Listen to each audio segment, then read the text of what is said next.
आपका बच्चा आपके साथ खाना खाने बैठता है, आपने अपने बच्चे को कितनी मर्तबा खाना खाने का तरीका बताया।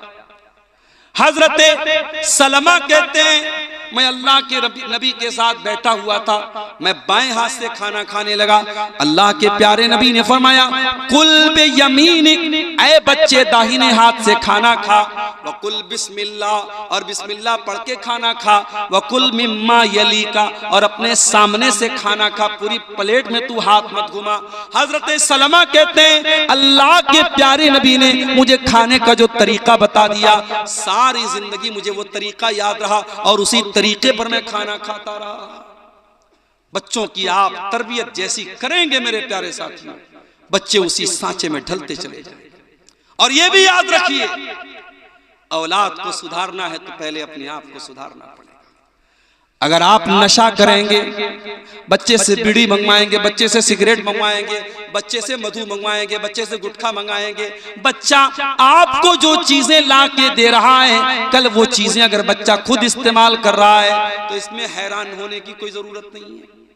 आप अगर अपने बच्चों को सिगरेट से रोकना चाहते हैं, बीड़ी से रोकना चाहते हैं, गुटखा से रोकना चाहते हैं, तो आपको खुद रुकना पड़ेगा। और मैं कहना चाहूंगा अपने समाज के उन नौजवानों से जो किसी भी प्रकार का नशा करते हैं, चाहे वो शराब का नशा हो, चाहे वो ड्रग्स का नशा हो, चाहे वो सिगरेट का नशा हो, चाहे वो बीड़ी का नशा हो, चाहे वो गुटखा का नशा हो, अपने नौजवानों से कहना चाहूंगा क्यों अपने आप को हलाक कर रहे हो, क्यों अपने शरीर को बर्बाद कर रहे हो। अरे ये नशा करते करते इस एक दिन तुम बर्बाद हो जाओगे, तुम्हारा शरीर छलनी हो जाएगा, न तुम बीवी के काबिल बचोगे, न बच्चों के बाप बनने के काबिल बचोगे, न जमीन पे चलने के काबिल बचोगे। जाओ कैंसर हॉस्पिटलों में जाके देखो, सिगरेट पीने वाले और गुटखा खाने वाले हजारों की तादाद में आपको कैंसर की बीमारी में मुब्तला मिलेंगे। क्यों अपने आप को आत्महत्या की तरफ और सुसाइड की तरफ लेके जा रहे हो। ऐ शराब पीने वाले इंसान, ये शराब जिसे तेरी शरीयत में उम्मुल खबाइस कहा गया, तमाम बुराइयों की जड़ कहा गया, और जिस शराब को पी करके जब तू अपने घर में आएगा तो इस बात की गारंटी नहीं है कि तेरा हाथ तेरी बीवी के दामन तक जाएगा, या तेरी माँ के गरेबान तक जाएगा, या तेरी बहन के गरेबान तक जाएगा। जिस शराब को पी करके तू हलाल और हराम को भूल सकता है, ऐ मुसलमान अल्लाह के वास्ते उस शराब की लानत को छोड़ दे। और अगर तू ये कहता है कि नहीं मुझे तो शराब की लत लग चुकी है, मुझे तो गुटखे की लत लग चुकी है, तो आओ मैं तुम्हें बताता हूँ। सब मदीना के अंदर सहाबा शराब पिया करते थे, शराब की लत थी उनको, शराब उनके दस्तरखान पे रखी रहती थी। मगर जब कुरान की आयत नाजिल होती है, सूरे मायदा की आयत नाजिल होती है, या अय्युहल्लज़ीना आमनू इन्नमल खम्रु वल मैसिरु वल अंसाब, ऐ ईमान वालो ये शराब, ये जुआ, वल अज़लाम, और ये किस्मत का हाल मालूम करने के लिए जो तुम पासे फेंकते हो, इन्नमल खम्र वल मैसिर वल अज़लाम, फरमाया ये तमाम की तमाम चीजें रिजसुम मिन अमलिश शैतान, ये आस्ताने, वल अंसाब, ये आस्ताने, ये सब गंदे काम है, शैतान के काम है। फजतनिबूहु लअल्लकुम तुफ्लिहून, ऐ ईमान वालो शराब से बचो, जुए से बचो, इन तमाम हराम चीजों से बचो, तुम कामयाब तभी हो सकते हो। इन्नमा युरीदु शैतानु अन युक़िया बैनकुमुल अदावत वल बग़ज़ा फिल खम्रि वल मैसिर, ऐ ईमान वालो शैतान तो यही चाहता है तुम शराब पी के बहक जाओ, तुम जुए के चक्कर में एक दूसरे को मारना पीटना शुरू कर दो, तुम शराब पियोगे तो एक दूसरे से लड़ाई करोगे, झगड़ा करोगे। व यसुद्दकुम अन ज़िक्रिल्लाहि व अनिस सलाह, शैतान तो यही चाहता है तुम शराब के चक्कर में नमाज छोड़ दो, तुम जुए के चक्कर में नमाज छोड़ दो। फहल अंतुम मुंतहून, तो ऐ ईमान वालो तुम शराब को छोड़ोगे या नहीं छोड़ोगे, तुम नशे को छोड़ोगे या नहीं छोड़ोगे। जब कुरान की आयत नाजिल हुई, नबी के साहबा ने ऐलान कर दिया इंतहाइना इंतहाइना, ऐ अल्लाह हम शराब को अब हाथ नहीं लगाएंगे, हम जुए को अब हाथ नहीं लगाएंगे। सहाबा ने अपने घर से शराब के बर्तन निकाल दिए, शराब के प्याले निकाल दिए, जिस घड़े में वो शराब रखते थे, जिस बर्तन में वो शराब रखते थे, उन्होंने बर्तन को भी तोड़ दिया, बर्तन को भी फेंक दिया। तुम ये कहते हो हमको लत लग गई, सहाबा को भी लत थी, मगर जब अल्लाह की मोहब्बत और रसूल की मोहब्बत आ जाए मेरे प्यारे साथियों, उसके बाद इंसान कोई बहाना नहीं करता है, कोई एक्सक्यूज नहीं करता है। ये तेरी मोहब्बत का इम्तिहान है। तुझे शराब से ज्यादा मोहब्बत है या अल्लाह से ज्यादा मोहब्बत है? तुझे सिगरेट से ज्यादा मोहब्बत है या अल्लाह से ज्यादा मोहब्बत है? अगर तू सिगरेट छोड़ने को तैयार नहीं है, तू शराब छोड़ने को तैयार नहीं है, तू गुटखा छोड़ने को तैयार नहीं है, इसका मतलब ये हुआ कि तेरे दिल में अल्लाह की मोहब्बत कम है, सिगरेट की ज्यादा है, शराब की ज्यादा है, गुटखे की ज्यादा है। और मेरा अल्लाह कुरान में कहता है वल्लज़ीना आमनू अशद्दु हुब्बन लिल्लाह, ईमान वाले सबसे ज्यादा अगर मोहब्बत करते हैं तो अल्लाह से करते हैं। आपको अपने ईमान का जायजा लेने की जरूरत है, अपने ईमान पर नजरसानी करने की जरूरत है। मेरे साथ औलाद की तरबियत करो मेरे भाई। औलाद को नेक बनाना है, पहले अपने आप को नेक बना लो। कल जुमा का दिन है, सूरह कहफ आप पढ़ेंगे। सूरह कहफ में एक वाकया अल्लाह ने बयान किया। हजरत मूसा अलैहिस्सलाम और हजरत खज़िर अलैहिस्सलाम दोनों जा रहे थे और दोनों का गुजर एक बस्ती के पास से हुआ। बस्ती वाले बड़े कंजूस और बखील थे। इन दोनों ने बस्ती वालों से खाना मांगा, दोनों भूखे थे, प्यासे थे, इन्होंने खाना मांगा।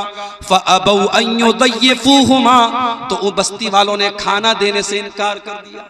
कुछ लोग होते हैं बड़े कंजूस होते हैं। रात में 2 बजे भी मुकर्रिर तकरीर करने पहुंचे।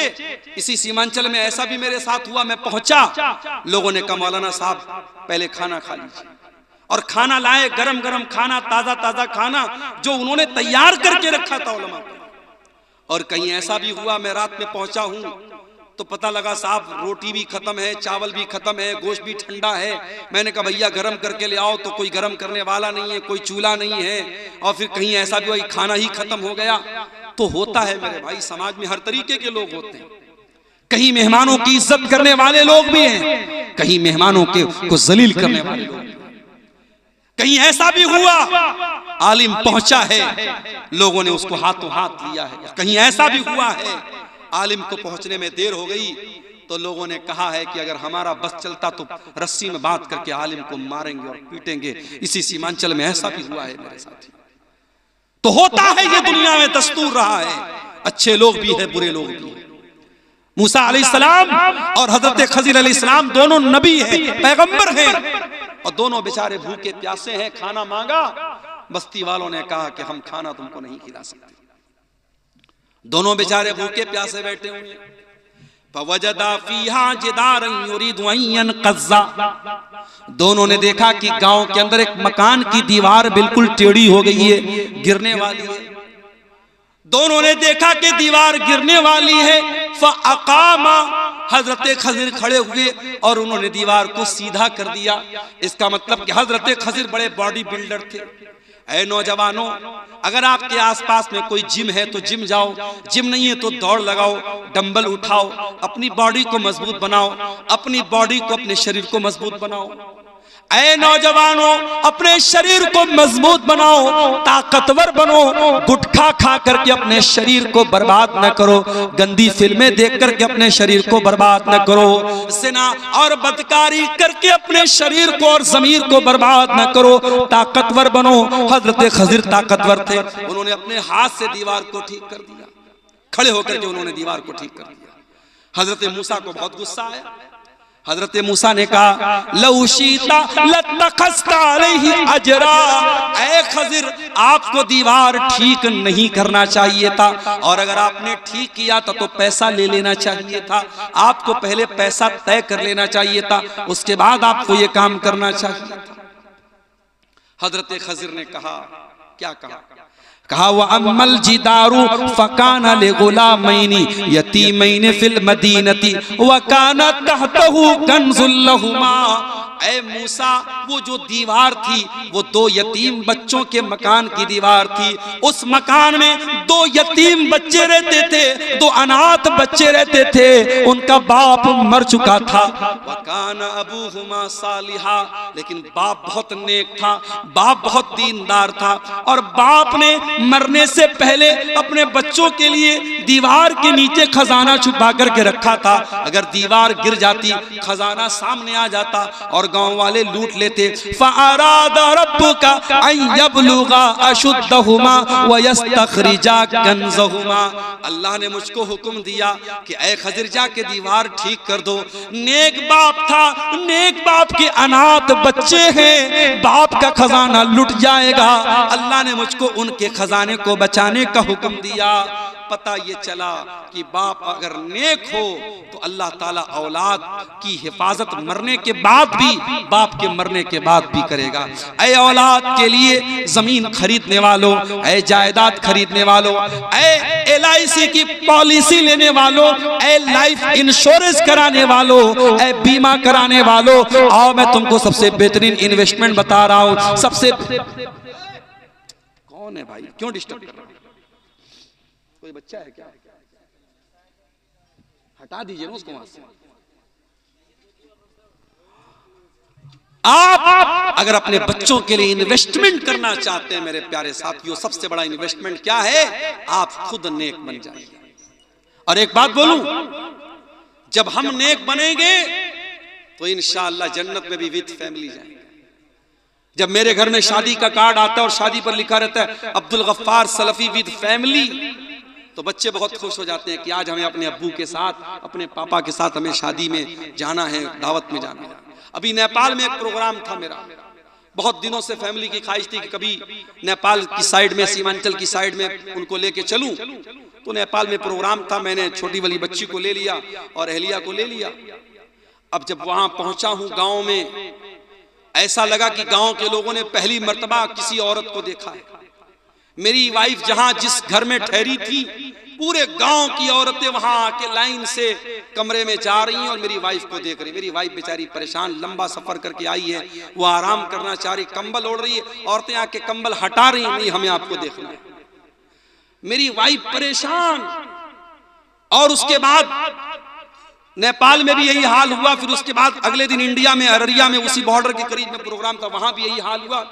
मेरी वाइफ ने कहा कि आज के बाद आप मुझको लेके मत आइए। बच्ची को लेके मैं स्टेज पर पहुंचा। अब यूट्यूबर लोगों को मौका मिल गया, फोटो लेने लगे बच्ची के साथ मेरा। अगले दिन यूट्यूब पे थंबनेल आ गया, अब्दुल गफ्फार सलवी अपनी बेटी को लेके आया, नेपाल में अपनी बेटी को लेके आया। अब ये बेचारे थंबनेल बनाने वाले, ये भी इनको नहीं मालूम कि हम लेके आया लिखना चाहिए कि लेके आना आए लिखना चाहिए। और बेटी आया कि बेटी आई, जिनको आया और आई का फर्क नहीं पता, वो भी बेचारे यूट्यूबर बन गए, चैनल बना लिया और हर गली नुक्कड़ पे यूट्यूबर बन गए हैं। और हम अगर बोलते हैं तो अब बुरा भी लगता है। शायर कहता है कि आप ही अपनी अदाओं पे जरा गौर करें, हम अगर अर्ज करेंगे तो शिकायत होगी। यूट्यूबर बने आप, लेकिन थोड़े जिम्मेदारी के साथ बने। मैं बार बार कहता हूं कि थंबनेल अच्छे हों, ढंग के हों, जो लाइन लिखें आप ठीक ठाक लिखें। अब किसी तकरीर में मैंने कहा कि भाई औरत को मेकअप नहीं करना चाहिए, तो अब यूट्यूबर लोग थंबनेल पे खूबसूरत औरत का, लिपस्टिक वाली औरत का फोटो लगा के नीचे लिखते हैं मेकअप करने वाली औरतों का अंजाम क्या होगा। एक साहब ने मुझको फेसबुक पर कमेंट में कहा कि ये आपने तकरीर बहुत अच्छी की, लेकिन औरत का फोटो क्यों लगाया। मैंने कहा भैया कसम ले लो, मैंने नहीं लगाया, यूट्यूबर हजरात लगाते, भाई मैं इसका जिम्मेदार नहीं हूँ। अच्छा, मेरे नाम से बहुत सारे पेज भी बना के रखे इन लोगों ने फेसबुक पर, अब्दुल गफ्फार सलफी तकरीर, अब्दुल गफ्फार सलफी पेजेस और अब्दुल गफ्फार सलफी जो है लेक्चर्स, और मेरे नाम से पेज बने हैं। किसी के 40,000 फॉलोअर है, किसी के 1 लाख फॉलोअर है, और फेसबुक पर मेरी तकरीरें चल रही हैं, उसमें उल्टे सीधे थंबनेल है, मुझे खुद नहीं मालूम। लोग मुझसे मैसेज करके पूछते हैं कि आपने ऐसा थंबनेल क्यों डाला, आपने ऐसी फोटो क्यों डाली।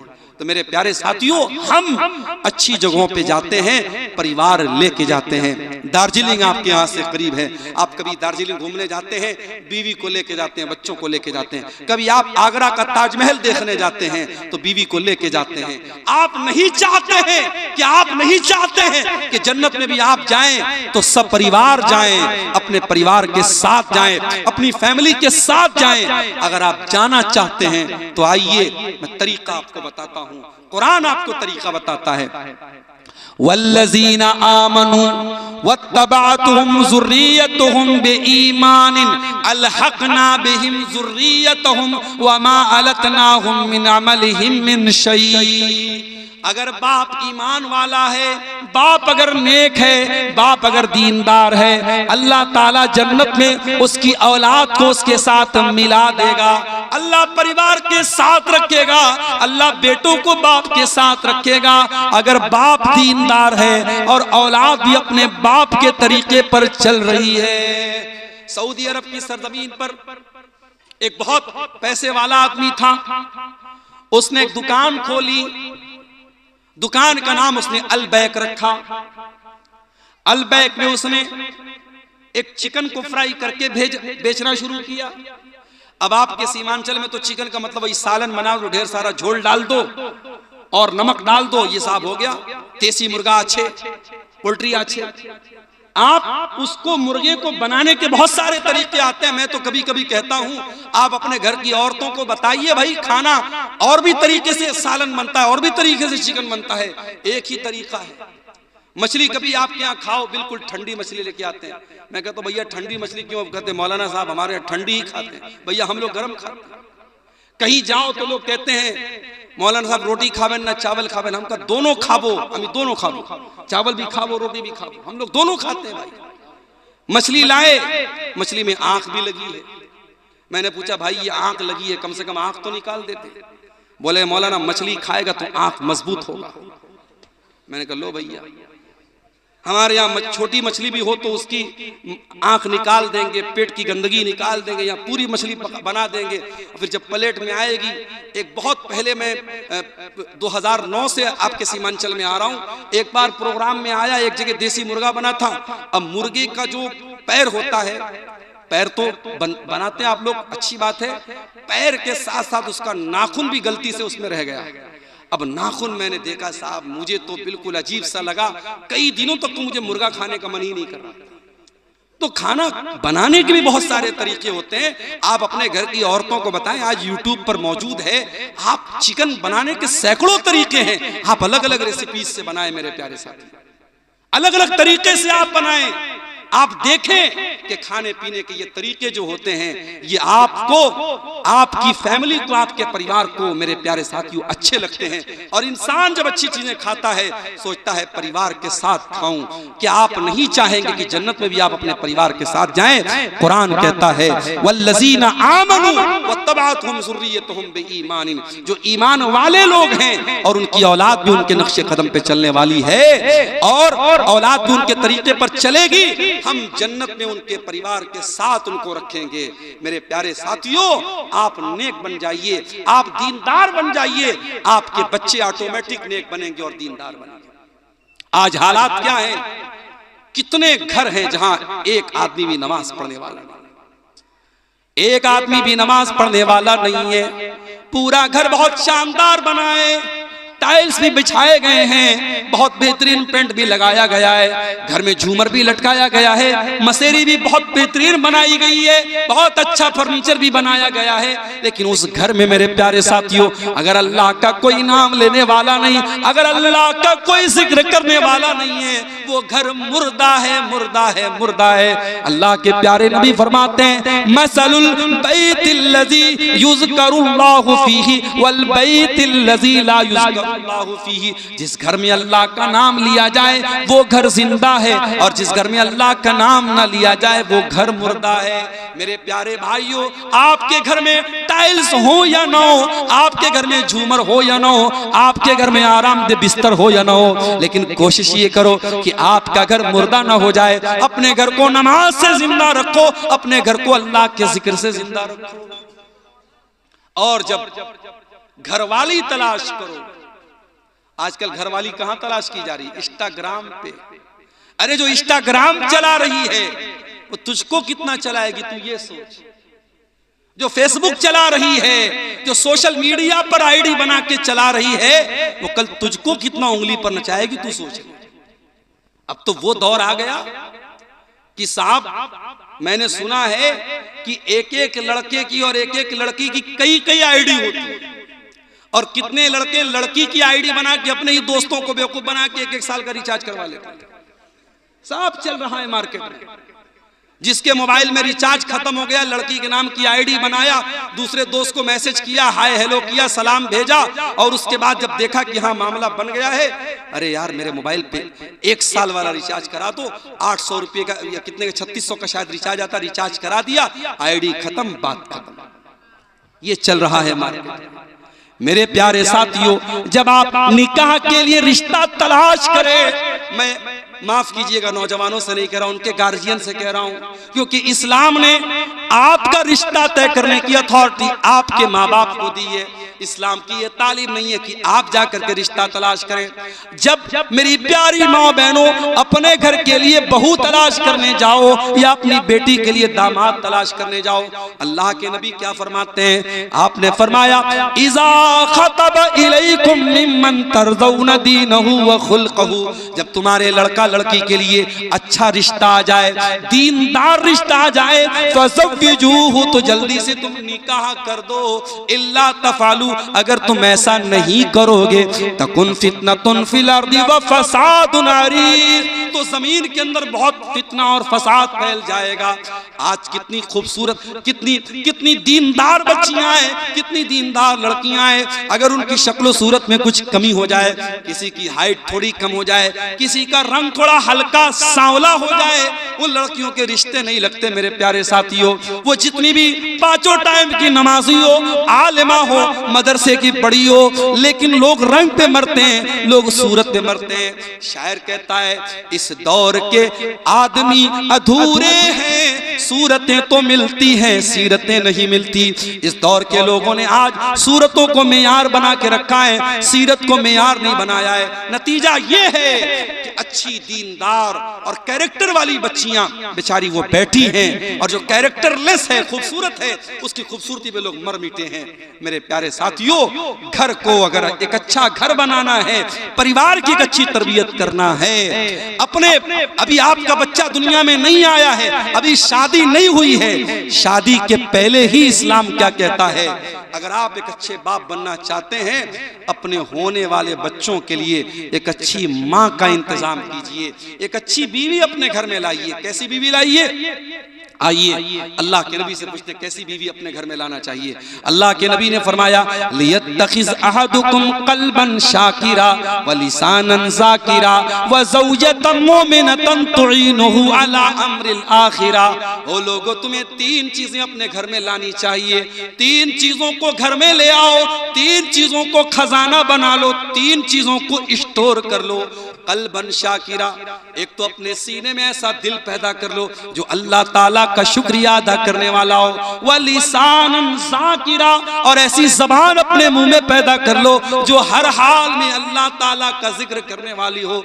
व ज़ौजतन मुमिनतन तुईनुहु अला अम्रिल आखिरा, और ऐसी नेक बीवी अपने घर में लेके आओ जो दीन के कामों में, शरीयत के कामों में तुम्हारा सपोर्ट करे, तुम्हारी मदद करे। ऐसी बीवी मेरे प्यारे साथियों लेके आओ। और मैंने एक नज़्म लिखी थी औरत के ऊपर, उस नज़्म में मैंने एक बड़ी प्यारी बात कही थी कि अल्लाह ताला ने औरत को जज्बात की ऐसी ताकत दी है। औरत अपने जज्बात के जरिए बहुत सारी बातें मनवा सकती है, जो बातें मर्दों के अंदर जो है नहीं होती हैं, वो औरत के जरिए वो काम हो जाता है। मैंने वो नज़्म लिखी थी, सुन लीजिए उसको। मैंने कहा था क्या खूब ज़माने में तक़द्दुस है, हया है, क्या खूब जमाने में तक़द्दुस है, हया है, ना शर्म किसी आंख में, ना सर पे रिदा है। रिदा मीन्स चादर। आज न किसी की आंख में शर्म है, न सर पे चादर है। जिस हुस्न को खातून तू ताकत है समझती, कोई खूबसूरत लड़की है, वो समझती है कि मैं खूबसूरत हूं तो ये मेरी बड़ी ताकत है। जिस हुस्न को खातून तू ताकत है समझती, ये हुस्न भी खालिक की तेरे रब की अता है। ये हुस्न भी अल्लाह ने तुझे दिया है। अल्लाह जब चाहेगा तेरा हुस्न छीन लेगा। कोई खूबसूरत है, कल बदसूरत हो जाएगा, लिहाजा अपनी खूबसूरती पे नाज नहीं करना चाहिए। तू कीमती गौहर है अगर खुद को समझ ले, तू राह से हट जाए तो फितना है, बला है। कुदरत ने तुझे गर्मी जज्बात अता की, औरत को अल्लाह ताला ने जज्बात की गर्मी दी है। कुदरत ने तुझे गर्मी ये जज्बात अता की, तकवा के भरम तोड़ दे वो नाज़ो अदा है। शैतान ने तुझे आलेकार अपना बनाया। आज के दौर में शैतान का सबसे बड़ा हथियार क्या है? औरत है। औरत के जरिए शैतान बड़े बड़े आलिमों को, बड़े बड़े मदरसे वालों को, बड़े बड़े दीनदार लोगों को भी शैतान गलत रास्ते पे डलवा रहा है, औरत को इस्तेमाल करके। औरत का फितना एक ऐसा फितना है जो बड़े बड़े मुत्तकी लोगों के तकवा को भी तोड़ सकता है।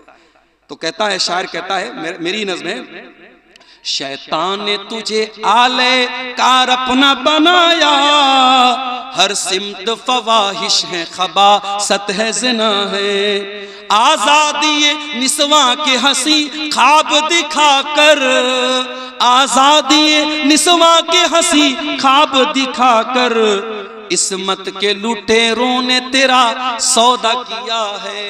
औरत की आजादी का नारा लगा के उसकी इज्जत का जनाजा निकाला गया है। नस्लों की हिफाजत भी हुई तेरे हवाले। औरत को अल्लाह ताला ने माँ का दर्जा दिया। माँ कौन है? जो नस्लों की हिफाजत करे। एक औरत अगर पढ़ी लिखी है, एक औरत अगर दीनदार है, पूरी नस्ल, पूरी खानदान की वो सही तरीके से परवरिश कर सकती है। नस्लों की हिफाजत भी हुई तेरे हवाले, ये कीमती दर्जा भी तुझे रब से मिला है। बेरहम है वो लोग जो बेटी के हैं कातिल, बेरहम है वो लोग जो बेटी के हैं कातिल, सीने में उन्हें कल्ब नहीं संग मिला है। बेटी को जो पालोगे जहन्नम से बचोगे, बेटी को जो पालोगे जहन्नम से बचोगे। ये कीमती दौलत है, ये नेमत है, अता है। और आखिरी शेर समाअत फरमाएं, तू मरियम ज़हरा के तक़द्दुस की अमी है। ऐ औरत, तू मरियम के तरीके पर चलने वाली है, तू हजरत फातिमा ज़हरा के तरीके पर चलने वाली है। तू मरियम ज़हरा के तक़द्दुस की अमी है।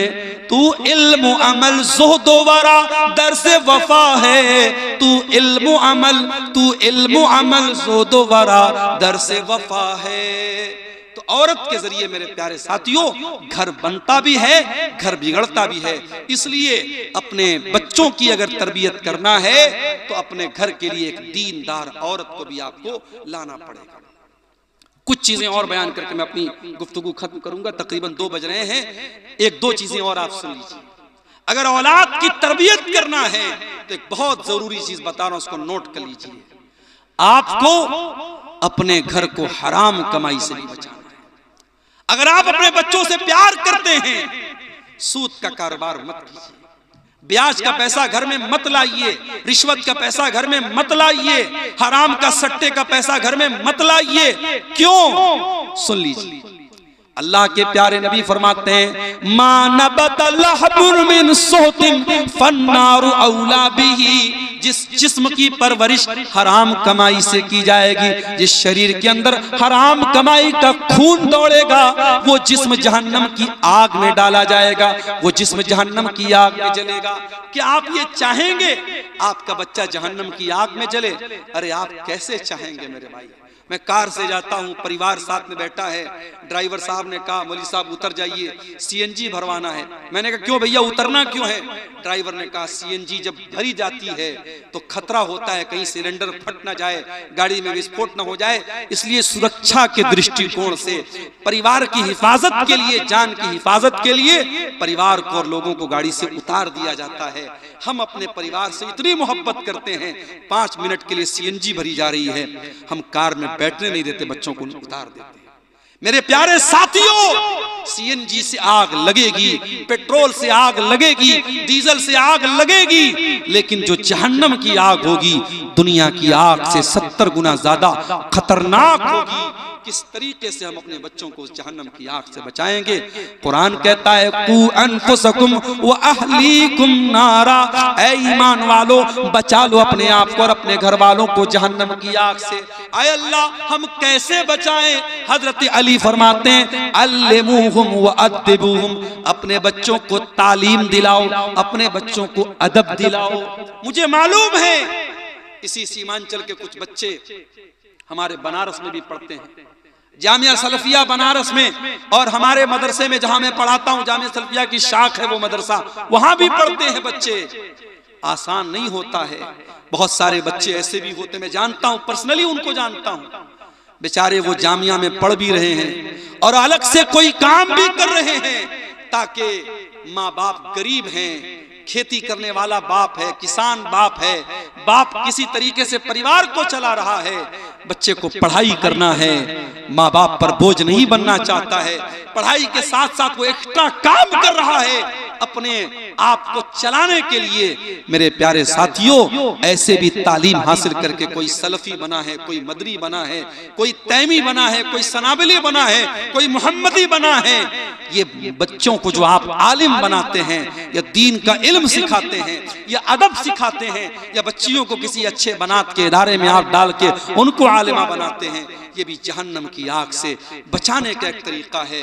मेरे प्यारे साथियों, अगर हमें और आपको अपने बच्चों की तरबियत करना है, अल्लाह ताला कुरान में कह रहा है अपने बच्चों को जहन्नम की आग से बचाओ, हमें इसके लिए भी इंतजाम करना चाहिए। मेरे साथियों, हराम कमाई से अपने परिवार को बचाना है और जहन्नम की आग से अपने बच्चों को बचाना है। और एक दुआ अल्लाह ने सिखाई है कुरान के 26वें पारे में, जिसकी उम्र 40 साल की हो चुकी है। जो जाहिर है जब आदमी 40 साल का होता है, बेटे बड़े हो जाते हैं, बेटियां बड़ी हो जाती हैं, हो सकता है एक आध दो बेटे की शादी भी कर देता है, क्योंकि आपके सीमांचल में तो शादी बहुत जल्दी हो जाती है। लड़कियों की शादी मैंने सुना 15-16 साल की उम्र में हो जाती है, लड़कों की शादी 20 साल में हो जाती है। तो अगर 40 साल का आदमी हुआ है तो हो सकता है किसी लड़की की शादी भी कर चुका हो, किसी लड़के की शादी भी कर चुका हो। तो ये जो जिंदगी का समय होता है 40 साल, ये एक ऐसा समय होता है जब इंसान जिंदगी का बहुत कुछ चीजें देख चुका होता है। 40 साल की उम्र होने के बाद इंसान अगर कोई गलत काम करे तो वो ये नहीं कह सकता मैं बहक गया था, मैं भटक गया था। नहीं, 18 साल वाला 20 साल वाला बहक सकता है, भटक सकता है, ये माना जा सकता है। क्यों? अभी उसके अंदर उतनी समझ नहीं है, उतनी मैच्योरिटी नहीं है। लेकिन जो 40 साल का हो चुका है वो समझदार हो चुका है। और अगर 40 साल का होने के बाद वो कोई गलत काम कर रहा है, सोच समझ के गलत काम कर रहा है। अब ये जो दुआ मैं बता रहा हूं जरा सुनिएगा। हत्ता इज़ा बलग अशुद्धहु, जब इंसान ताकत को पहुंच जाए, व बलग 40 सनतन, और 40 साल का हो जाए, क़ाल रब्बी औज़िनी अन अश्कुरा निअमतक अल्लती अनअमत अलैया व अला वालिदैया। इंसान को ये दुआ करनी चाहिए। जितने 40 साल के हो चुके हैं, मैं दुआ बोल रहा हूं, यूट्यूब पे रिकॉर्ड हो रही है। अगर आपको ये दुआ नहीं सुनने में आ रही है, नहीं समझ में आ रही है, जाके कुरान खोल लेना और कुरान के 26वें पारे में शुरू में आपको ये दुआ मिल जाएगी। हर आदमी जो 40 साल का हो चुका है, चाहे वो औरत है, चाहे वो मर्द है, चाहे वो माँ है, चाहे वो बाप है, उसको ये दुआ पढ़नी चाहिए। रब्बी औज़िनी अन अश्कुरा निअमतक अल्लती अनअमत अलैया। ऐ अल्लाह, तू मुझे तौफीक दे दे। ऐ अल्लाह, मैं तेरी नेमत का शुक्रिया अदा करूं। मैं 40 साल का हो चुका हूं। ऐ अल्लाह, जिंदगी का आधे से ज्यादा टाइम गुजर चुका है, क्योंकि आम तौर से जिंदगी इस उम्मत की जो एवरेज उम्र है, अल्लाह के नबी ने फरमाया 60 से 70 साल की उम्र इस उम्मत की एवरेज उम्र है। तो आप जब 40 साल के हो गए, इसका मतलब ये हुआ कि अब जिंदगी की दोपहर हो चुकी है, अब जिंदगी की शाम होने वाली है, अब जिंदगी का ज्यादा हिस्सा गुजर चुका है।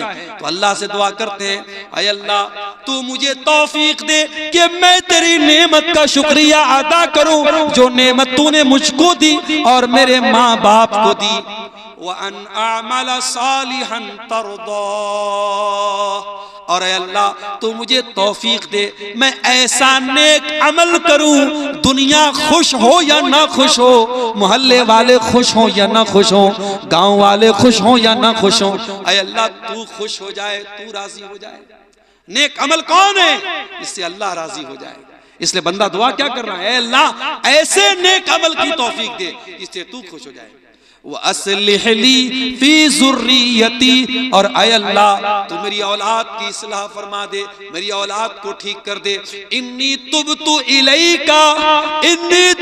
इलैका व इन्नी मिनल मुस्लिमीन, ऐ अल्लाह मैं तुझसे तौबा कर रहा हूँ, ऐ अल्लाह मैं तेरी तरफ रुजू कर रहा हूँ, और ऐ अल्लाह मैं मुसलमानों में से हूँ। ये दुआ है जो अल्लाह ने सिखाई है। मेरे प्यारे साथियों, औलाद से मोहब्बत करते हो तो ये दुआ जरूर पढ़ा करो। 40 साल के होने के बाद ये दुआ जरूर पढ़ा करो। और एक और दुआ बता रहा हूं जो कुरान के 19वें पारे में है, उसको भी याद कर लेना। सूरह फुरकान के आखिर में ये दुआ है, रब्बना हब लना मिन अज़वाजिना व ज़ुर्रियातिना कुर्रता आयुन वजअलना लिलमुत्तकीना इमामा। ऐ अल्लाह हमारे बीवी बच्चों को हमारी आंखों की ठंडक बना दे, वजअलना लिलमुत्तकीना इमामा, और ऐ अल्लाह हमें मुत्तकियों का इमाम बना दे। हजरत उमर बिन अब्दुल अजीज रहमतुल्लाह अलैह जब खलीफा हुए, फजर के टाइम उन्होंने चार्ज संभाला। फजर के टाइम उन्होंने चार्ज संभाला। फजर से लेकर ज़ोहर तक वो फैसला करते रहे, हकदारों को उनका हक देते रहे, जालिमों के जुल्म को कैंसिल करते रहे। ज़ोहर का टाइम हो गया, हजरत उमर बिन अब्दुल अजीज रहमतुल्लाह अलैह घर आए, ज़ोहर की नमाज उन्होंने पढ़ी। ज़ोहर की नमाज पढ़ने के बाद बिस्तर पे आराम करने के लिए जाने लगे। सोचे सुबह से काम कर रहा हूं, थक गया हूं, थोड़ा आराम कर लेता हूं, शाम को फिर बैठूंगा और लोगों का फैसला करूंगा। बिस्तर पे आराम करने के लिए जाने लगे। उनका बेटा अब्दुल मलिक उनके पास आया। कहा अब्बा जान क्या इरादा है? कहा बेटा सुबह से बहुत थक गया हूं, फजर से लेकर के ज़ोहर तक कंटिन्यू लोगों के फैसले करता रहा हूं। बेटा अब सोने जा रहा हूं, आराम करने जा रहा हूं। अब मैं असर के बाद फिर निकलूंगा और लोगों का फैसला करूंगा। कहा अब्बा जान कितने मजलूम हैं, उनकी आंखें आपका इंतजार कर रही हैं। कितने हकदार हैं जो इंतजार कर रहे हैं कि उमर बिन अब्दुल अजीज आया है, अब मेरा हक मुझको मिलेगा, अब मेरे साथ अन्याय नहीं होगा, अब मेरे साथ अत्याचार नहीं होगा, अब मेरे साथ जुल्म नहीं होगा। अरे अब्बा जान ऐसे हालात हैं और आप सोने जा रहे हैं। कहा बेटा सुबह से तो लगा हूं, दोपहर तक ज़ोहर तक तो कंटिन्यू काम किया है, थोड़ी देर सुस्ता लेता हूं, आराम कर लेता हूं, उसके बाद फिर यही काम करना है। कहा अब्बा जान क्या इस बात की गारंटी है कि आप बिस्तर पे सोने जा रहे हैं और आप असर तक जिंदा रहेंगे? अगर इसी हालत में आपकी मौत हो गई, इसी हालत में आपका इंतकाल हो गया, कल कयामत में अल्लाह पूछेगा, ऐ उमर बिन अब्दुल अजीज तुझे खलीफा बनाया गया, तुझे अमीरुल मोमिनीन बनाया गया, तेरी अदालत में बहुत सारे केस आए थे, बहुत सारे मामलात आए थे, लोग तेरा इंतजार कर रहे थे, तू दोपहर में सो गया, तेरी मौत आ गई। ऐ उमर बिन अब्दुल अजीज तूने ये लापरवाही क्यों की? अब्बा जान आप बताइए अल्लाह को क्या जवाब देंगे? हजरत उमर बिन अब्दुल अजीज रहमतुल्लाह अलैह की आंखों में आंसू, अपने बेटे को गले लगाया। कहा अल्लाह तेरा शुक्र है तूने मुझे ऐसा बेटा दिया है, वो बेटा जो अपने बाप के दीन के सिलसिले में अपने बाप की मदद करता है। मेरे प्यारे भाइयों ऐसे बेटे कब मिलेंगे? जब आप बेटों की अच्छी तरबियत करेंगे और ये दुआ करेंगे, रब्बना हब लना मिन अज़वाजिना व ज़ुर्रियातिना कुर्रता आयुन, ऐ अल्लाह हमारे बीवी बच्चों को हमारे आंखों की ठंडक बना दे, वजअलना लिल मुत्तकीना इमामा, और हमें मुत्तकियों का इमाम बना दे। तो तरबियत औलाद के ताल्लुक से ये चंद बातें मेरे प्यारे साथियों आपके सामने मैंने रखी हैं, इस उम्मीद के साथ रखी हैं कि हम अपनी औलाद की तरबियत में इन बातों का ध्यान रखेंगे। आज सीमांचल के इलाके में औलाद की जब बात आती है, लोग एक सवाल बहुत करते हैं, मौलवी साहब अकीका करना है, अकीका करना है। ठीक है, अकीका भी औलाद का एक हक है, लेकिन अकीका के अलावा भी बहुत सारी चीजें हैं, हमें उन चीजों का भी ख्याल रखना चाहिए। अल्लाह से दुआ है रब्बुल आलमीन हमें तरबियत औलाद का हक अदा करने की तौफीक अता फरमाए, और औलाद की तरबियत के सिलसिले में जो कमी और कोताही है अल्लाह ताला हम सबको दूर करने की तौफीक अता फरमाए। जब तक दुनिया में जिंदा रखे, इस्लाम पर जिंदा रखे और हमारा खात्मा ईमान पर हो। रब्बना तक़ब्बल मिन्ना इन्नका अंतस समीउल अलीम व तुब अलैना इन्नका अंतत तव्वाबुर रहीम व सल्लल्लाहु तआला अला नबीना मुहम्मद व अला आलिहि व सहबिहि अजमईन। वस्सलामु अलैकुम व रहमतुल्लाहि व बरकातुहू।